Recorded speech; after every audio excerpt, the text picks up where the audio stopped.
welcome to my channel, Life with Everyday Haley. If you are new here, hi, I hope this video helps educate you a little bit on Lovenox and its use in pregnancy for women that have had recurrent pregnancy loss or may identify with figuring out they have a blood clotting factor associated with their pregnancy loss history, and or if they're going into pregnancy and they are knowing of a known clotting factor. If you are returning and following my journey, hi, welcome back. Happy that you're here, friend, and happy that we can further educate and help each other on our journeys. So a little bit about me. I have been on a fertility journey for the last couple years. I have unfortunately had 2 pregnancy losses, and I am currently pregnant with my 3rd pregnancy. And I am now in my 2nd trimester, and there were some things that I did differently with my 3rd pregnancy that I did not do with my first 2 pregnancies. And one of them is Lovenox. So today I'm going to share with you guys how I got on Lovenox, who prescribed me Lovenox, how that it's a part of my journey, and what Lovenox does and what Lovenox can do for women like me. And actually, there are a lot of women that have had multiple miscarriages that do go on Lovenox, and Lovenox can sometimes really help them carry to full term. So it's really amazing what modern science has figured out. But before we get started into that, I just want to remind you guys to like and subscribe to my channel. I'll be coming to you with some more updates about my pregnancy in the next couple months, how things are going each trimester, what I'm facing, experiencing. And I also encourage you to follow me on socials. I share a lot on my TikTok. I share a lot on my Like to Know It, where you can see my outfits, my baby items, my mom items, all kinds of things on my journey. Items that have helped me with pregnancy, my protocol vitamins, different things like that. I share everything on my Like to Know It for you to shop. And I'm super happy to have you on my journey. All right, so let's get into today's video. So this is all about Lovenox. This is the generic version of Lovenox. This is what my insurance allows me to fill. I'm happy to say that it's about $10 for a month's supply for me, so it's not expensive. My insurance covers it. I was really happy to hear that my insurance would cover it, considering it's being used for pregnancy fertility purposes. So I'm not exactly sure how my doctor codes it with insurance. I have heard of some women having some issues having it covered. However, my doctor did find some clotting factors in my makeup from my recurrent pregnancy loss workup, so I'll go into that too. And that's actually why I'm on Lovenox. But it's also very common for reproductive endocrinologists at fertility clinics to put women on Lovenox as a part of their protocol. I am on it through my reproductive immunologist's protocol, but it's very common. I mean, it can be like something that people use a lot. Like it's very well known in the fertility world as something that they throw into your protocol if you continue to have certain types of pregnancy losses or multiple losses. Actually, before we get into like the nitty-gritty details of it, 40% of pregnancy losses, like recurrent like issues, can be due to clotting factors that women may or may not know that they have. What I've found is that clotting factors can also show up in your pregnancy and not show themselves until you're actually actively pregnant. I am actually like an example of that, and I'll go into that too. So let's start off with, how did I get diagnosed with something that would attribute to me needing Lovenox in pregnancy? So to start off, many OBs, if you've had a pregnancy loss or more than one, their typical route is to say, and there's nothing necessarily wrong with this, but I felt like I needed more care, is to say, you know, we'll start you on baby aspirin when you're pregnant or when you're at 12 weeks, depending on the doctor. Baby aspirin is a blood thinner, and it's like an anti-inflammatory, and it can make a difference in a lot of women's pregnancies. It's really crazy how just a little blood thinner pill that you can get over the counter can make people stop miscarrying and carry to term, but it's true. And it's very common for them to put you on progesterone in your first trimester. I had both of those this time. Did they make a difference? I'm not sure. But something is making a difference, because my first loss, I lost the baby as a chemical loss around 5.5 weeks. The baby just wasn't progressing. The second one, I was 9.5 weeks actually when I miscarried, but the baby was just really underdeveloped and not progressing and did not have a heartbeat. So I had issues with early progression, fetal development. It could have been, very well could have been clotting factors with that blood supply. It could have been not having adequate hormone support. I mean, there's just a lot of factors that could have been going on. And basically that was where my OB left it, was this is what we would do next time. And I decided to seek a fertility clinic to get like a full workup done from a reproductive endocrinologist. But what I found there is they didn't really test me for any blood clotting factors or anything associated. They tested like my hormones and different things, but nothing about clotting genes or anything like that. And I had just been doing so much research on clotting and how it can impact pregnancy losses. And so a little bit more about my backstory. I have an autoimmune condition called rheumatoid arthritis. It's been a really big part of my health journey. I was diagnosed when I was 22. It's just not something that you can ignore. It's a huge part of my life. And so when it came down to me having these issues with miscarriage, I just felt like, why are the doctors ignoring this? Because it's been such a big impact on my health. Is it not playing a role in my pregnancy losses? So the fertility clinic that I saw basically did not offer me any support from an immune perspective, which I didn't like, but there's a lot of them that don't, to be very transparent. And so I decided, they basically told me to find a doctor that could help me from that perspective. And so they told me to go talk to my rheumatologist. So I did. And he didn't have anything to say to help me about having miscarriages. He had nothing to say. Basically, it was just like, just had nothing to say. I just don't think doctors really know enough. There's probably a lot that they just don't know.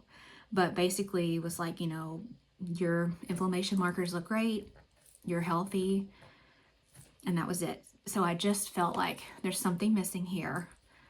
There's so much that I've been researching that the fertility clinic is not testing me for. My RA doctor is telling me that nothing's wrong. I just felt in a box. So I did a little bit more research and found out that there is a branch of reproductive medicine called reproductive immunology, where these doctors focus on the immune system and how it impacts pregnancy loss. And I got a full evaluation with my reproductive immunologist. And he looked at everything. And there's some more videos on my channel of a playlist about reproductive immunology. He looked at everything. He looked at all the clotting genes that are known to cause pregnancy loss. He looked at everything that the fertility clinic would not look at that I wanted to be tested for. And I got to kind of close that door knowing you have truly been tested for everything that you can with this doctor. And there's nothing else outstanding that you have questions about. That's how I felt after my workup. And so a couple things that he tested me for that merit me to be on Lovenox is where I'm getting with this story. I tested positive for something called MTHFR. I didn't have the worst mutation, but I had the heterozygous mutation. That can cause clotting issues in pregnancy. Usually if you're homozygous with like 2 mutations, that's a little bit more serious. It can cause more issues. I tested positive for something called PAI14G5 gene mutation. That is the gene that's associated with PCOS. I also have PCOS. And that mutation was also heterozygous, so it wasn't homozygous, it wasn't the worst version. But with those 2 mutations together, oftentimes they will want you to be on Lovenox. And when I heard that, I was okay with it because I thought, I will do what I need to do to have success. And if that means taking Lovenox, I'll take Lovenox. Lovenox is, it's not unsafe for you or your baby. There are some precautions you have to take. There are some things you have to keep in mind throughout your pregnancy. But overall, it's very easy. And so many people are on it. And so many people have success with it. And then once I got pregnant, we did some additional immune testing on me. And I actually tested positive in pregnancy for something called antihistone antibodies. That's something he tests for. That can be associated with lupus, which is interesting because I don't have lupus. I didn't think I had lupus. I have something called seronegative RA, so my blood work doesn't always look positive for RA, but I do have RA. So some of my blood work is off, but some of it is not. Like my ANA is negative, if you know what that is. My marker for autoimmune is negative, but I have RA. It's always been negative. It's very strange for me. So I tested positive for that in pregnancy. He does have a protocol in place already to protect me from that. But that did show up positive. A month before, that was negative. Because he did blood work on me before I got pregnant too, and it was negative. And then in pregnancy, I also tested moderately positive for antiphospholipid antibodies in my blood, which is a huge deal. So antiphospholipid antibody syndrome is an autoimmune condition associated a lot of times with lupus. My rheumatologist did test me for it after my second loss. He said, you know, this could be a reason. Let's test you for it. And it came back negative. And then my reproductive immunologist tested me for it like a couple weeks before I got pregnant, and it was negative. And then when I was 5 weeks pregnant, I had immune labs to test for it, and it was positive. Like I had a couple markers for antiphospholipid antibody syndrome to be positive. So that did scare me, but I do know that I have Lovenox. And it did scare me, but my doctor and I talked about how crazy it is what can turn positive in pregnancy. And it's amazing that they test women for APS, antiphospholipid antibody syndrome, previous, after losses when they're not actively pregnant, but they don't think to test women for it when they are pregnant. So I don't know why. I don't know if that's a gap in medical science. But I'm proof right now that like you can test positive for it in pregnancy, but not like 3 weeks before. So with that being said, I've learned a lot about my body, and it very well could have been a clotting factor. There could have been a lot of things going on. Women that have autoimmune issues can also benefit from a lot of hormone supplementation and support. So I've been on a lot of that as well. I'm on the baby aspirin. So what does this mean for my pregnancy? Probably going to be on Lovenox for the entire pregnancy. And then the thing about Lovenox is you have to be off of it for 24 hours or more prior to going under anesthesia. So you always have to think about that in terms of giving birth. So I believe once I get to a certain point, they'll switch me to a different medicine called heparin maybe. And then that will get me through to my delivery. But I'm very cautious about not having someone take away my Lovenox because I'm now almost 14 weeks pregnant and I'm doing well. The baby's doing well, and this is the furthest I've gotten, and I don't want anything to stop and harm that. All right, so that's a little bit about like why, what diagnosis led me to Lovenox, and I will say that there are even a lot of OBs or reproductive endocrinologists that might still say she doesn't need Lovenox. They might still say you don't need to be on Lovenox, because for the things that he tested me for, not every provider will test you for. I had to find the right provider to test me appropriately and diagnose me appropriately and provide me the care that I needed. And I did not get that from the fertility clinic that I saw or the OBs that I have been seeing. And even to this day, I respect my OB and I follow their guidance, but they are aware that I have a reproductive immunologist that guides me through my pregnancy, and I have a protocol with this doctor. And so that's kind of where you leave it. That's kind of where I've left it. I keep my OB informed about the protocol of my reproductive immunologist, but I keep my reproductive immunologist as my primary guide in my pregnancy. And I meet with him once a week. He does an ultrasound on me once a week, labs on me once a week, and I meet with him once a week. So it's very invasive care. And so I feel the most confident trust in him. And I know there's like a lot of controversy in this world about reproductive immunology, maybe, but all I have to say is that he's the only provider that really took me seriously, actually tested me for everything that he felt like I needed to be tested for. And he's gotten me further than anyone else has gotten me. So I do attribute my success to him, and I'm thankful for him and his level of care. All right, so Lovenox, let's talk about taking Lovenox. Let's talk about side effects of Lovenox. Let's talk all that. Okay, so first of all, this may be your first time to take injections. Luckily, I do take an RA injection, so I'm kind of used to injections, and I take a really, really nasty one. So a biologic. So this is like actually not that big of a deal. So if you're starting Lovenox and you're scared, please just try to think about the positives behind it and how it's going to help you with your pregnancy. It is kind of overwhelming to take a medicine for 9 months every single day. That is kind of overwhelming. And just to know that you have to take a shot every day. But honestly, after about a week, it just becomes a part of your protocol and your routine, your nightly routine. And I honestly just don't even think a thought about it. I do it, it's over. So here is the medicine. Again, my insurance prescribes me the generic version. I'm going to show you what it looks like. I have a love-hate relationship with Lovenox. Do I hate it? Absolutely not, because I think it's allowed me to have a baby. Like, if it does allow me to have a baby, it's worth it. And so each box has 2, 4, 6, 10 of them. So you get like a couple boxes for your month. And dosage. So usually most people are on 40 milligrams once a day. I was on it twice a day in the beginning of my pregnancy because I did test positive for the anti-phospholipid antibody syndrome. And my reproductive immunologist is just really, really cautious with us. He wants us to have success.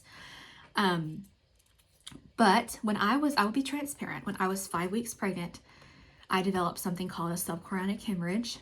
They can be very common in early pregnancy.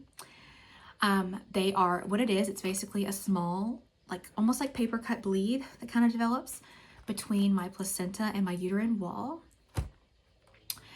And you just kind of have to watch them, make sure they don't grow, impact the baby.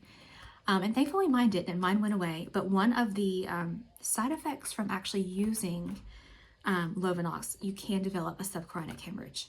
So when I developed one, he took me back to 1 Lovenox a day. So he never took me off of Lovenox. He wanted me to stay on it. But he took me back to 1 a day. So from 5 weeks until I'm now 13 weeks, I've been on Lovenox once a day. So I did start off actually taking it in the morning and the night. So that was a lot. It was 2 shots a day. That was a lot of injections. But you do what you have to do to have success. And obviously it helped me. So I'm kind of waiting now to see, since my subchorionic hemorrhage went away, I'm waiting to see if he wants to increase me to 2 a day again for the rest of my pregnancy, or if he feels like 1 is enough. I'm going to talk to him about it. So let me open up the Lovenox and show you. So this is Lovenox. See, it's not scary. It might look a little scary, but it's just not. And it has like a self plunger. So I'll talk to you about injecting Lovenox. I actually have my husband do my injections for me. I don't like sticking myself with needles. That's just the worst part, even though it's not very painful. I just don't like the thought of sticking myself with a needle. So why do that to yourself? So I have my husband do it, and he's really great at it. He does my RA injections also. He's gotten very good at giving shots. And we basically have a routine. At 10 o'clock at night, I start my medicine routine for the night. There's a couple things that I do that I'll show you that help with this Lovenox process. The first thing that I'll do is I will go get my lidocaine cream. This stuff is awesome. You can get this over the counter at the pharmacy, and I'll put it on my injection site. What does this do? This kind of just takes away the pain of the needle. So kind of the psychological feeling of like a poke, but just not having that poke can just make a difference. The thing about Lovenox is though that the needle is very small, so the little poke just feels like any injection. But this medicine burns, so this is your warning. Lovenox does burn, and it is it is a type of burn that I've actually like never experienced before with a shot. Like my RA injection, it really hurts like being injected because it's thick, but once it's injected, it doesn't burn. Lovenox burns because it's a blood thinner, so I think it immediately interacts with that blood and just causes some burning. It was definitely worse at first. I think over time you really do get used to it. It's also interesting because like some days it burns more than others. And sometimes like I barely ever feel it, and other times I'm like, ouch, that really hurt. What I would describe it as is like a bee sting, or someone just pinching you as hard as they can for maybe like 20 seconds. And then after it's injected, there's a residual burn. It kind of does feel like if someone pinched you and then you just like, they like let go and it kind of burned afterwards. That's kind of what it's like, honestly. Really, I would describe it as a bee sting. But there's a couple things that I do that kind of help with the whole routine. So, yes, let me explain it to you. So I put on this, and then I put on an ice pack. So I have these little ice packs I got on Amazon. All of this is linked on my LTK, by the way, if you want to check it out. They have these little ice packs on Amazon that girls use for IVF stuff. You can heat these and you can ice them. For me, I have found that ice is better than heat for Lovenox. And if you just put ice directly on the spot for a few minutes before you inject with this cream, it can help things. And then it also helps you know like where to inject on that spot. Also afterwards, as soon as we do the injection, I use like a little gauze pad and then put ice on it and put it on my skin for like 10 to 15 minutes. Just turn something on TV and as you wait and then lay down or sit down, because you have to wait for that burning to kind of subside, but give it 10-15 minutes. You'll forget about it, and then by the time you think about it, you're like, oh, I'm not hurting anymore. It stopped hurting. That's really how it goes. It's so simple. I don't lose any sleep over Lovenox, and neither should you. The only other thing I didn't show you that we use is like an alcohol wipe. So you really want to make sure that spot is wiped off before you inject. And then it's a self plunger. It's really simple. You take the cap off and then it just kind of plunges itself. You put the needle in, then it plunges itself. It's very simple. It's not painful. It's very easy. If I had to do it to myself, I could. But it just sometimes just helps to have your husband do it for you. And I will say, there's a learning curve to it. It is a blood thinner, so understand that it's going to act like a blood thinner. If you do hit a little blood vessel or something, you will develop a bruise about the size of this, because I think the second day we did it, we hit some sort of blood vessel and I developed this ginormous black bruise, and it was awful. It was very painful, and I thought, oh, well, we messed up, but we learned as we went. And so now there is some minimal bruising, but it's really just where the little needle goes in, and you can just see little black bruise dots. So honestly, we've actually mastered it really well with very minimal bruising. Some women, if you look up on Google Lovenox bruising, they'll have these giant bruises all over their stomach. And I'm like, I don't know if I can do that. That's how I thought I was going to be, but honestly, actually, my stomach looks pretty good. There's some little, like I said, little dots where we've injected, but no giant bruising. And I think that means we're doing it right and well. And I also think using the ice helps with the minimal bruising. I really do. And then where to inject. So I didn't mention this, but that's kind of a big part of this. Where to inject your Lovenox. Love handles are a really good area. You can do your thighs. I do my RA injection in my thighs just because it's easier. But I've heard that the thighs are really painful with other injections. I don't know. Usually the stomach area, or the love handles, some people do it in their bottom. Anywhere that has fat, you should be pretty relatively okay. So I'm going to put like an image for you of like where you can inject it. But we have found the easiest area is my love handles, because they're off to the side. There is some tenderness after your injections. I have noticed my skin area can be a little tender, especially if you do it in the belly. If you inject in the front of your belly, there can be some major tenderness after your Lovenox injections. But just make sure that you avoid that belly button. I wouldn't lose sleep about it. I was worried about it at first, but I'm now 13 and a half weeks. I have been on Lovenox every day for the past, golly, probably 15, 16 weeks, as I started on it prior to, actually started on it. I didn't mention this, but I started on it in my conception cycle. So I started on it right before I ovulated to try to get things ready for the baby to implant correctly. So he actually starts his patients on it. My reproductive immunologist starts his patients on it in their conception cycle. So that's another cool thing that he does that not every doctor does. But he has a really cool protocol and he's very intentional about it. And I hope to share more on my channel about his protocol and like what I've learned from it. But that's Lovenox.